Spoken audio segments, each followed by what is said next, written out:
ጤና ይስጥልን ክቡራን ተመልካቾቻችን ከሐረሪ ቲቪ የሰዓቱን የአማርኛ ቋንቋ ዜናዎች ይዘን ቀርበናል። ዜናዎቹን እየመራው እኔ አያንቱ አመዳግራችሁ ቆይታ ማድረግ ይሆናል። በቅድሚያም ክልላዊ ዜናዎች። በሐረሪ ክልል የግብርና ምርትና ምርታማነትን የማሳደግ ስራ ተጠናክሮ ይቀጥላል ሲሉ የክልሉ ምክትል ርዕሰ መስተዳድርና የግብርና ልማት ቢሮ ኃላፊ ወይዘሮ ሮዛ ኡመር አስታወቁ። በክልሉ የ2018 የግብርና መሪ ዕቅድና የሩብ ዓመቱ የስራ አፈጻጸም ላይ ያተኮረ የምክክር መድረክ ተካሂዷል። ገዛኸኝ አራጌ በዝርዝር ያቀርበዋል። በሐረሪ ክልል የ2018 የግብርና መሪ ዕቅድና የሩብ ዓመት የስራ አፈጻጸም ላይ ያተኮረ የምክክር መድረክ ተካሂዷል። በመድረኩ ላይ የተገኙት የክልሉ ምክትል ርዕሰ መስተዳድርና የግብርና ልማት ቢሮ ኃላፊ ወይዘሮ ሮዛ ኡመር በክልሉ በሰብል በእንስሳት ሀብት ልማትና በተፈጥሮ ሀብት ጥበቃ ላይ ውጤታማ ስራዎች እየተከናወኑ ይገኛሉ ብለዋል። በክልሉ ከተማና ገጠር ወረዳዎችን በሌማት ትሩፋት መርሃ ግብር የእንስሳት ተዋጽኦና የአትክልት ፍራፍሬ ልማት ስራዎች አበረታች ውጤት ማሳየታቸውን ገልጸዋል። በተለይም በገጠር ወረዳዎች በመስኖ ልማት የተከናወኑ ስራዎች ምርትና ምርታማነት እንዲጎለብትና የአርሶ አደሩን የምግብ ዋስትና እንዲረጋገጥ ከማስቻል ባለፈ ለገበያ አቅርቦት ከፍተኛ እገዛ ማድረጋቸውን ተናግረዋል። በክልሉ ህብረተሰቡን ባሳተፈ መልኩ የተከናወኑ የተፈጥሮ ሀብት ጥበቃና እንክብካቤ እንዲሁም የአረንጓዴ አሻራ መርሃ ግብር ተግባራትም ለውጥ እያስገኙ መሆኑን አስታውቀዋል። በሰብል ልማት የሚከናወኑ ተግባራትም አርሶ አደሩን ከተረጅነት ወደ ምርታማነት እያሸጋገሩ እንደሚገኙ አብራርተዋል። በክልሉ በ2018 በጀት ዓመት በበጋ መስኖ 4600 ሄክታር መሬት ለማልማት እቅድ መያዙን የተናገሩት ደግሞ በቢሮ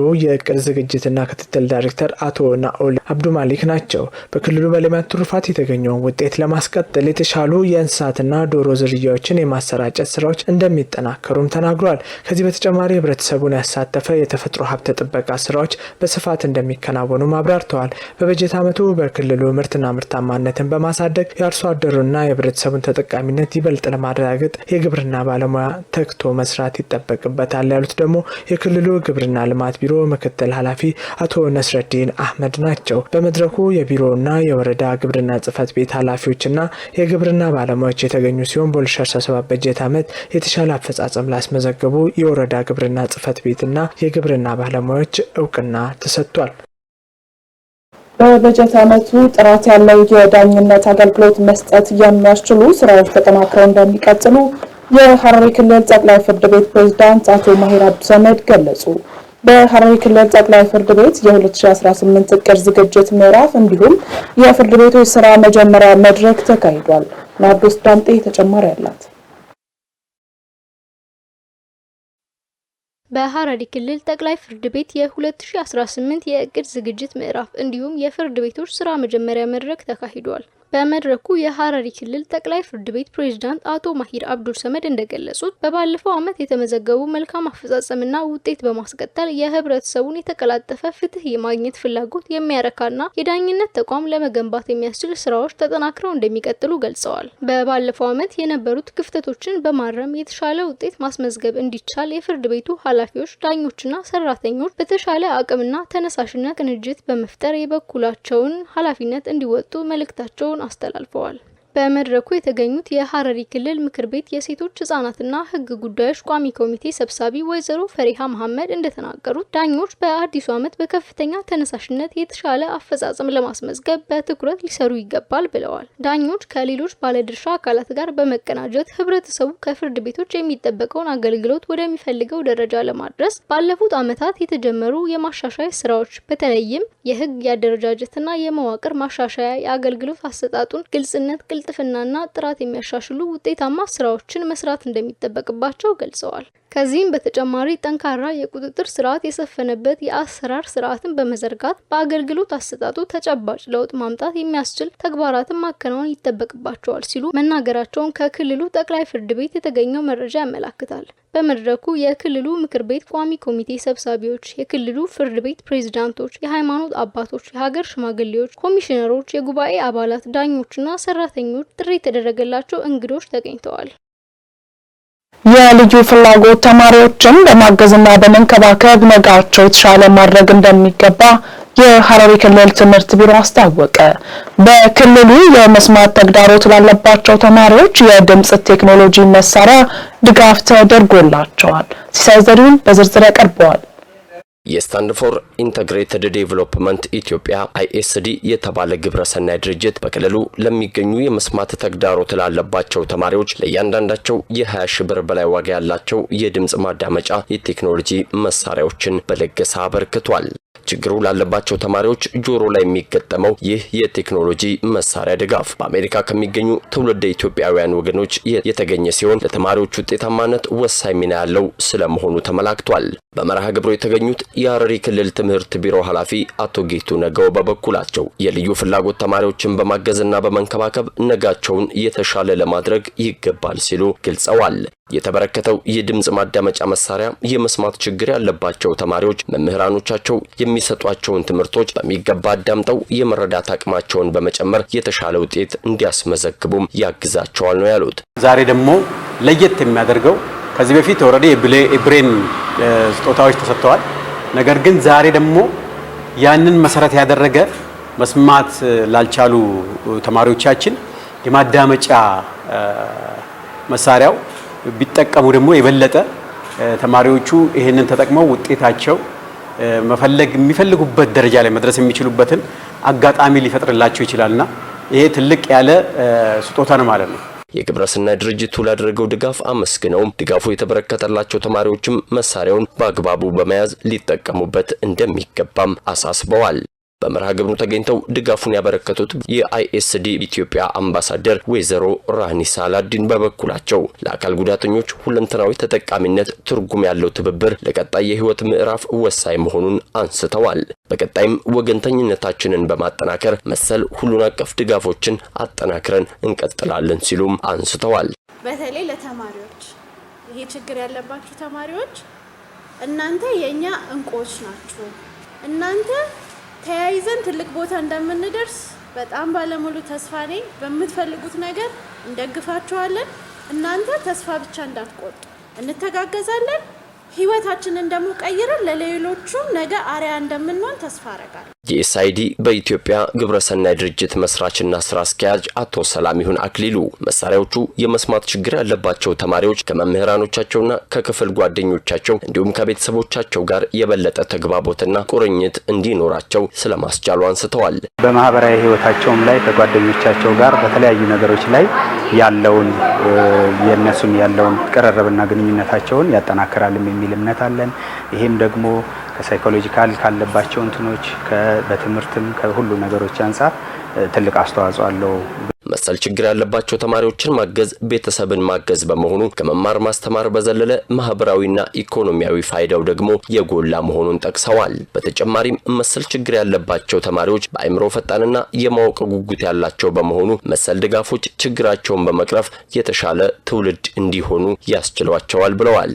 አብዛኛው ጊዜ እነዚህ ተማሪዎች በጣም በትምህርት ጎበዝና ጥሩ ውጤት የሚያመጡ ናቸው። በተለይ ድጋፎች ያሉባቸው ማነቆች ከተቀረፉላቸው ጎበዝ የሚሆኑ ናቸው። ስለዚህ እንደ ማህበረሰብም እንደ ቤተሰብም ለራሳቸውንም ሰፖርት ለማድረግ ትልቅ አስተዋጽኦ አለው።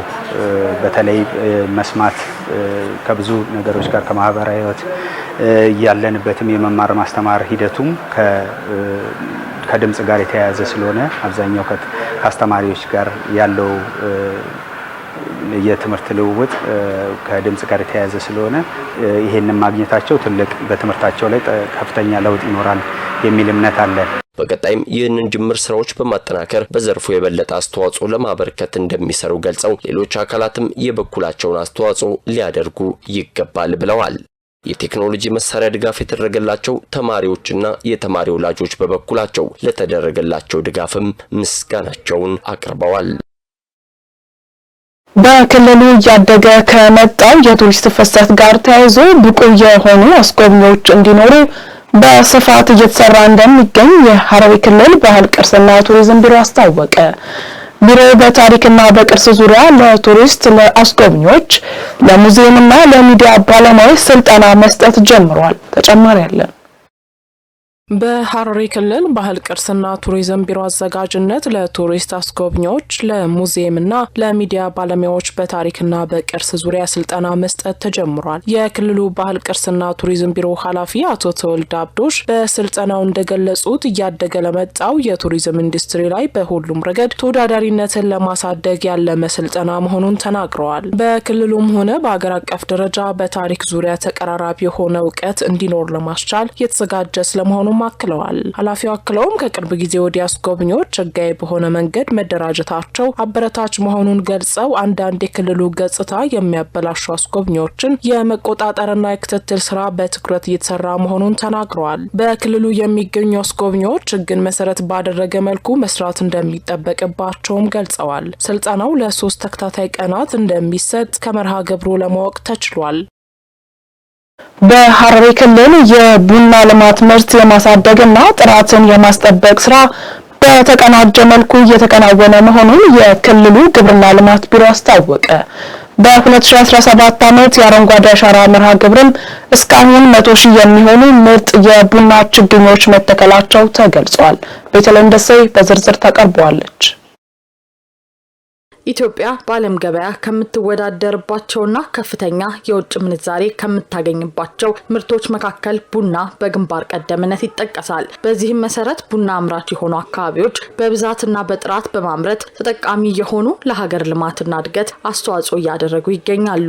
በቡና ምርታማነት ከሚታወቁት አካባቢዎች አንዱ በሆነው ሐረር የምርቱ ብዛትና ጥራት ጭምር በእጅጉ እየተሻሻለ ከፍተኛ ውጤትም እየተገኘ መሆኑን የክልሉ ግብርና ልማት ቢሮ አስታውቋል። የሐረሪ ክልል ግብርና ልማት ቢሮ ምክትል ኃላፊ አቶ ነስረዲን አህመድ በክልሉ ለዘርፉ ልማትና ምርታማነት ከፍተኛ ትኩረት ተሰጥቶ እየተሰራ መሆኑን ገልጸዋል። በምርምር ማዕከላት የሚገኙ ምርጥ የቡና ዝርያዎችን በማበራከት ጭምር ምርታማነትን የማሳደግ ስራ እየተከናወነ መሆኑን አንስተው የሐረርን ቡና የጥራት ደረጃና ተፈላጊነት ለማሳደግ እየተሰራ ነው ብለዋል። በተለይም በአረንጓዴ አሻራ መርሃ ግብር የቡና ምርት ልማትን በስፋትና ጥራቱን የማስጠበቅ ጥረት እየተደረገ መሆኑን አንስተው በክልሉ በ2016 በጀት ዓመት ከ150,000 በላይ ምርጥ የቡና ዝርያዎች ያላቸው ችግኞች መተከላቸውን አስታውሰዋል። በ2017 ዓ.ም የአረንጓዴ አሻራ መርሃ ግብርም እስካሁን 100,000 የሚሆኑ ምርጥ የቡና ችግኞች መተከላቸውን ገልጸው ለዘርፉ ልማት ምቹ በሆኑ አካባቢዎች የማስፋት ስራ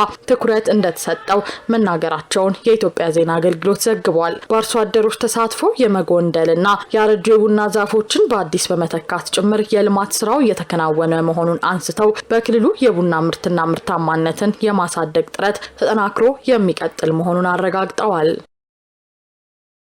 የፖሊዮ በሽታ ስርጭትን ለመከላከል የሚዲያ ባለሙያዎች ሚናቸውን ሊወጡ እንደሚገባ የሐረሪ ክልል ጤና ቢሮ አስታወቀ። የፖሊዮ በሽታ ስርጭት ለመግታት የሚደረግ ዘመቻ እንዲሳካ ቢሮ ለሚዲያ ባለሙያዎች ስልጠና ሰጥቷል። ዘገባው የባልደረባችን ዲኔ መሐመድ ነው። ተጨማሪ ያለን የሐረሪ ክልል ጤና ቢሮ ከመስከረም 30 እስከ ጥቅምት 1 2018 የሚካሄደው የፖሊዮ በሽታ መከላከያ ዘመቻ ምክንያት በማድረግ ለሚዲያ ባለሙያዎች ግንዛቤ ማስጨበጫ ስልጠና ሰጥቷል። ስልጠናውን በክልሉ ጤና ቢሮ የበሽታዎች ቁጥጥር አስተባባሪ አቶ ቢኒያም ተሾመ በክልሉ ፖሊዮን ለመከላከል የሚካሄድ ዘመቻ እንዲሳካ የሚዲያ ባለሙያዎች ሚና ከፍተኛ መሆኑን ገልጸዋል። የሚዲያ ባለሙያዎች ለህብረተሰቡ ግንዛቤ ለመስጠት ግንባር ቀደም ሚና ያላቸው መሆኑን ገልጸው በቂ ግንዛቤ አግኝተው ህብረተሰቡን እንዲያስገነዝቡ ስልጠና መዘጋጀቱን ገልጸዋል። ፖሊዮ የአካል ጤና ችግር ብቻ ሳይሆን በስነ ልቦና ላይም ከፍተኛ ጫና ያለው መሆኑን ገልጸው በሽታውን ለመከላከል በትኩረት ሊሰራ ይገባል ብለዋል። ስልጠናውን የሰጡት በክልሉ ጤና ቢሮ የክትባት ባለሙያ የሆኑት አቶ ሀዲሳኒ የፖሊዮ ምንነት እና ስርጭቱ ላይ ግንዛቤ ሰጥተዋል። የፖሊዮ ክትባት በ1960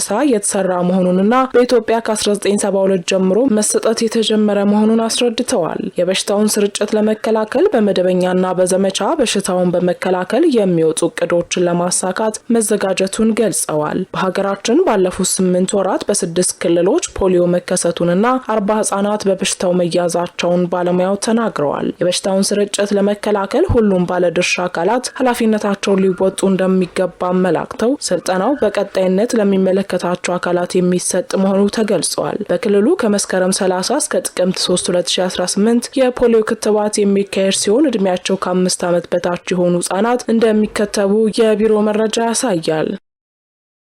በሐረሪ ክልል በሚገኙ የወጣቶች ስብዕና ልማት ማዕከል በክረምት ወራት ወጣቶችን ተጠቃሚ ማድረግ መቻሉን የክልሉ ወጣቶች ስብዕና ልማት ማዕከል አስታወቀ። የሐረሪ ክልል ወጣቶች ስብዕና ልማት ማዕከል ስራ አስኪያጅ ወጣት ኢምራን አብዱሰመድ ማዕከሉ በክረምት ወራት ያከናወናቸውን አበይት ተግባራት በሚመለከት መግለጫ ሰጥተዋል። ቤተልሔም ደሴ በዝርዝር ታቀርበዋለች። የሐረሪ ክልል ወጣቶች ስብዕና ልማት ስራ አስኪያጅ ወጣት ኢምራን አብዱል ሰመድ ማዕከሉ በክረምት ወራት ያከናወናቸውን አበይት ተግባራት በሚመለከት መግለጫ ሰጥተዋል። የክልሉ መንግስት ትኩረት ሰጥቶ እየሰራቸው ከሚገኙ ስራዎች መካከል ወጣቶችን በስብዕና ማዕከላት ተጠቃሚ ማድረግ አንዱ መሆኑን የማዕከሉ ስራ አስኪያጅ ገልጿል። በክልሉ በሚገኙ የወጣት ስብዕና መገንቢያ ማዕከላት በክረምት በጎ ፍቃድ አገልግሎት 16 አይነት አገልግሎቶች ለወጣቶች እንዲሰጡ መደረጉን አክሏል። ማዕከላቱ ወጣቶች ጊዜያቸውን በአግባቡ በመጠቀም ክህሎታቸውን እንዲያዳብሩ ከማስቻሉም በላይ ጊዜያቸውን ባልባሌ ቦታ እንዳያባክኑ ከፍተኛ ሚና አበርክቷል። በተለይ ማዕከላቱ እየሰጡ በሚገኘው አገልግሎት ወጣቱ በስነ ምግባር ከማነጽ ባሻገር ተሰጧቸውን አውጥተው እንዲያዳብሩ ምቹ ዕድል የፈጠረ መሆኑን ጠቁመዋል። ማዕከሉ ወጣቶች እውቀት የሚገበዩበት ስርዓት በመፍጠር ወጣቱ የረፍት ጊዜውን ባልባሌ ቦታ እንዳያባክን ለማስቻል ዘርፈ ብዙ እንቅስቃሴዎች እያደረገ ነው። የሳይንስ ክበብ፣ የስዕል ችሎታ ማዳበሪያ፣ የህይወት ክህሎት ስልጠና፣ የኪነ ጥበብ ትምህርቶችና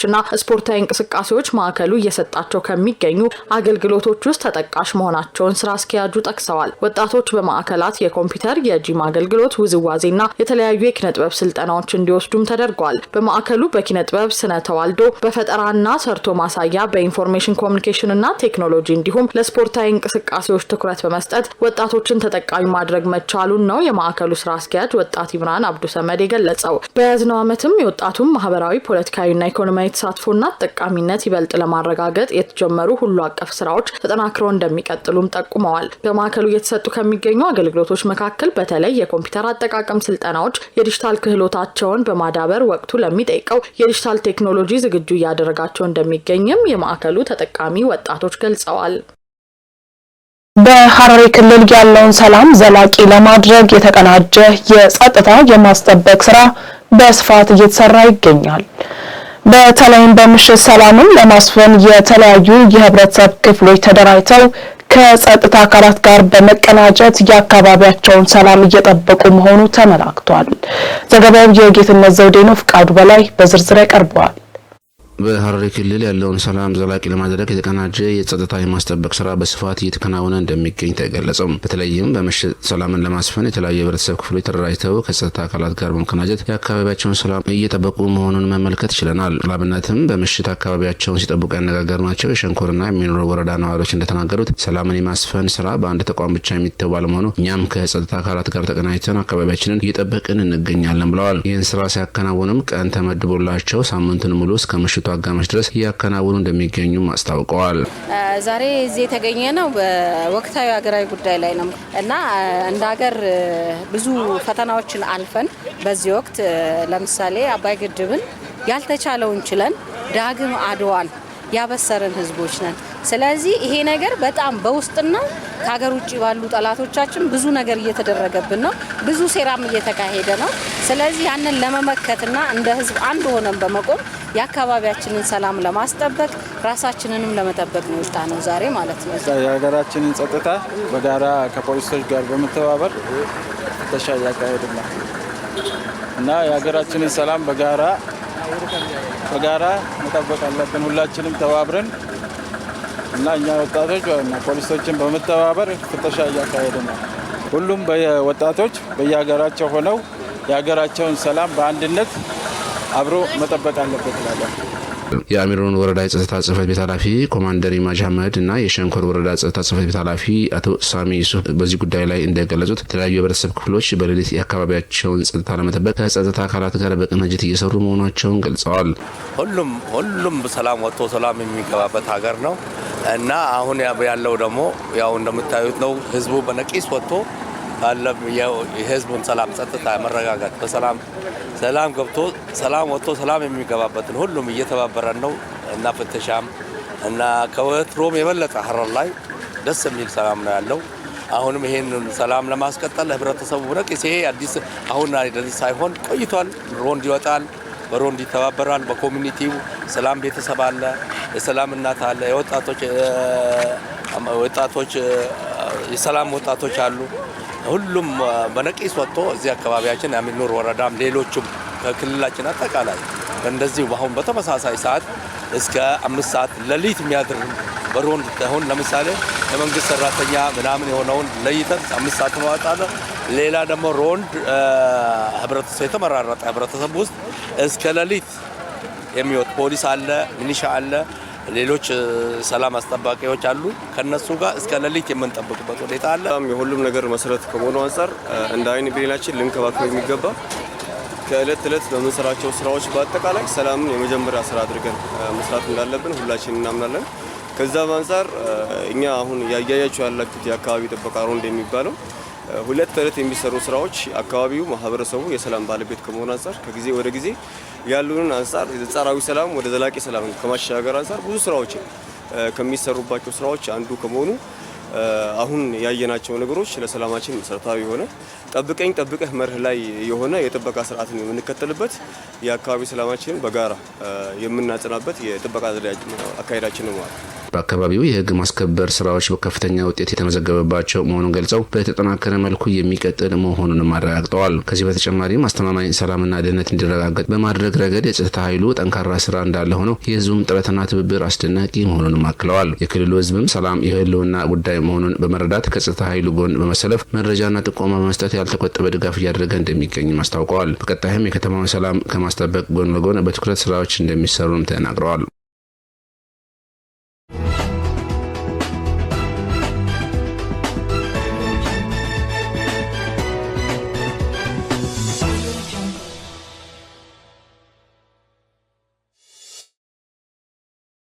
ክቡራን ተመልካቾቻችን ከሐረሪ ቲቪ ዜናዎቻችን ወደ እናንተ መድረሳቸውን እንደቀጠሉ ናቸው። ወደ ሀገር አቀፍ ዘገባዎች ስናልፍ የኮሪደር ልማት ለዜጎች ስራ በመፍጠር ቱሪዝሙን በማነቃቃትና የሰዎችን የአኗኗር ዘይቤ በማሻሻል እየተጫወተ ያለው ሚና ከፍተኛ ነው ሲሉ ጠቅላይ ሚኒስትር ዶክተር አብይ አህመድ ገለጹ። በሌላ ዜና የውጭ ጉዳይ ሚኒስትር ዶክተር ጌዲዮን ጢሞቴዎስ ከኖርዌይ የውጭ ጉዳይ ሚኒስትርና ከዴንማርክ የውጭ ጉዳይ ሚኒስትር ዴታ ጋር ውይይት አድርገዋል። እነዚህንና መሰል ሀገር አቀፍ ዘገባዎችን ሄኖክ ግርማ በተከታይነት ያቀርበዋል።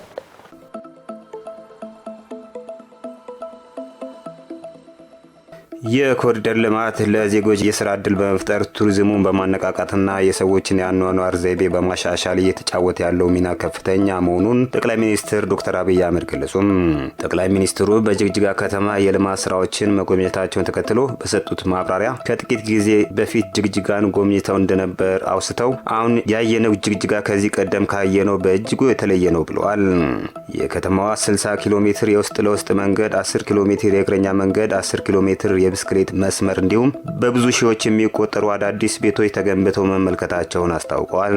እንዲሁም በከተማዋ የመብራት መሰረተ ልማት ማስፋፋትና ባለፉት ጥቂት ዓመታት የመብራት ተጠቃሚነትን በ4 እጥፍ ማሳደግ መቻሉን ጠቁመዋል። ጅግጅጋ ላይ ያየነው ለውጥ በምስራቁ የአገሪቱ ክፍል ትልቅ የሚባል ተስፋ ሰጪ ስራ ነው ያሉት ጠቅላይ ሚኒስትሩ ከሚቀጥሉት 15 ወይም 20 ዓመታት በኋላ አብዛኛው ማህበረሰብ የመኖሪያ ስፍራ ከተማ በመሆኑ ከተማን ማስዋብ አስፈላጊ ነው ብለዋል። በጅግጅጋ ሐረር ድሬዳዋ የተሰራው ስራ የሚያመላክተው ሰዎች ወደ አንድ ከተማ ከመግሮፍ በየአካባቢያቸው የራሳቸው ባህልና መልክዓ ምድራዊ አቀማመጥ ከግምት ውስጥ ያስገባ የከተማ አመሰራረት ዘዴ የተከተለ በማድረግ አንድ ከተማ ላይ የመሰባሰብ ባህሪን የሚቀንስ ነው ብለዋል።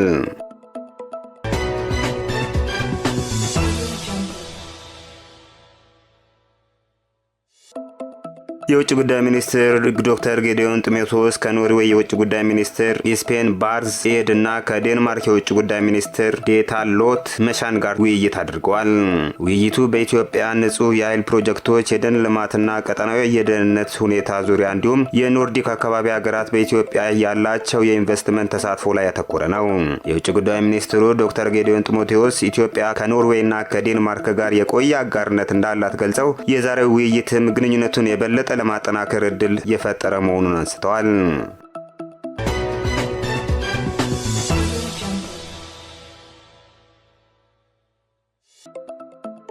ኢሬቻ ለሀገር ማንሰራራት በሚል መሪ ሀሳብ የሚከበረው የኢሬቻ በዓልን አስመልክቶ የኦሮሚያ ቱሪዝም ቢሮ መግለጫ ሰጥቷል። የኦሮሚያ ቱሪዝም ቢሮ ኃላፊ ወይዘሮ ጀሚላ ሲምቢሩ በመግለጫቸው የዘንድሮ የኢሬቻ በዓል እንደ ሀገር የተገኙ በርካታ ድሎችን በመዘከር የሚከበር መሆኑ ልዩ ያደርገዋል ብለዋል። በዋናነትም ከተሰሩ ስራዎች መካከል በመላ ኦሮሚያ የሚገኙ የኢሬቻ ማክበሪያ ስፍራዎችን መክፈት ነበር ያሉት ኃላፊዋ በዚህም 256 ኢሬቻ የሚከበርባቸው ቦታዎች ወይንም መልካዎች መክፈትና ማልማት መቻሉን ገልጸዋል።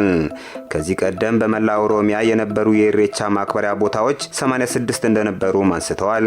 በተጨማሪም በአዲስ አበባ የሚገኘው የሆራ ፊንፊኔና በቢሾፍቱ ከተማ የሚገኘው ሆራ አርሰዲ ማክበሪያ ቦታዎች ደረጃቸውን በጠበቀ መልኩ እንዲሰሩ ተደርጓል ብለዋል።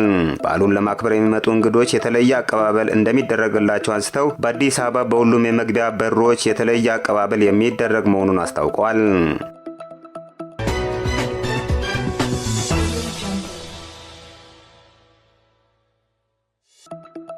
የዓለም ባንክ በሎጂስቲክስ ዘርፍ ለኢትዮጵያ የሚያደርገውን ድጋፍ አጠናክሮ እንደሚቀጥል የባንኩ የምስራቅና ደቡብ አፍሪካ ቀጠናዊ ምክትል ፕሬዝዳንት ንዲያሚ ዲዮፕ ገለጹም።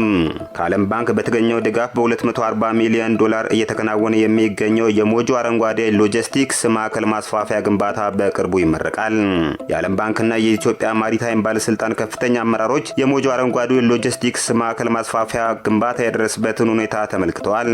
ንዲያሚ ዲዮፕ በዚህ ወቅት እንዳሉት የማስፋፊያ ግንባታው በተያዘለት እቅድ መሰረት በመጠናቀቅ ላይ እንደሚገኝ በመመልከታቸው መደሰታቸውን ተናግረዋል። የዓለም ባንክ የኢትዮጵያ ዳይሬክተር ማርያም ሳሊም በበኩላቸው ባንኩ በቀጣይ የኢትዮጵያ ሎጂስቲክስ ዘርፍ ለማዘመን የሚያደርገውን ድጋፍ አጠናክሮ እንደሚቀጥል አረጋግጠዋል። በኢትዮጵያ በሎጂስቲክስ ዘርፍ የግል ሴክተሩን ለማሳተፍ የሚደረገው ጥረት የሚበረታታ መሆኑን ጠቁመው ለዘርፉ እድገት በትብብር መስራት እንደሚገባም አመልክተዋል።